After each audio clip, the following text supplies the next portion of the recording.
నిర్మల్ జిల్లా ఖానాపూర్ పట్టణంలో మంత్రి సీతక్క పర్యటించారు. ఆశ్రమ పాఠశాలను ఎమ్మెల్యే బొజ్జు పటేల్, ఉమ్మడి ఆదిలాబాద్ జిల్లా ఎమ్మెల్సీ దండే విఠల్తో కలిసి ఆకస్మిక తనిఖీ చేపట్టారు. అల్పాహారం చేసి అనంతరం విద్యార్థులతో కలిసి ముఖాముఖి నిర్వహించి వసతులపై విద్యార్థులను అడిగి తెలుసుకున్నారు. ఈ కార్యక్రమంలో టీపీసీసీ జనరల్ సెక్రటరీ సత్తు మల్లేష్, ఖానాపూర్ నియోజకవర్గ ప్రజాప్రతినిధులు, నాయకులు తదితరులు ఈ కార్యక్రమంలో పాల్గొన్నారు. 10 ఏళ్ల తర్వాత పెంచడం జరిగింది.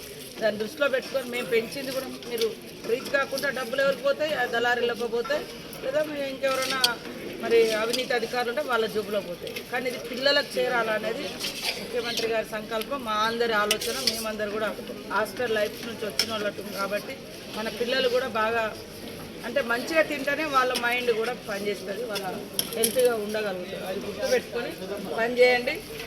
సర్వీస్ నుంచి రిమూవల్ అయ్యే పరిస్థితి తెచ్చుకోకండి ఎవరు కూడా. సస్పెన్షన్ అంటే మళ్ళీ పోతాం మళ్ళీ వస్తాం, రిమూవల్ చేస్తారు, క్రిమినల్ కేసు పెడతారు. ఇదైతే పక్క ఆ ఫుడ్ సప్లైదారులు ఎవరెవరు ఉన్నారో వాళ్ళతో మీరు మీటింగ్ పెట్టండి. నేను ఇప్పుడు పిఓ గారికి కూడా చెప్తాను.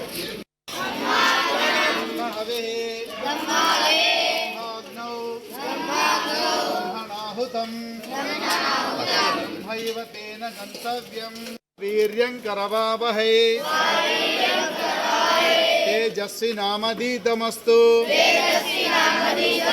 మా విద్విషావహై ప్రాతఃకాల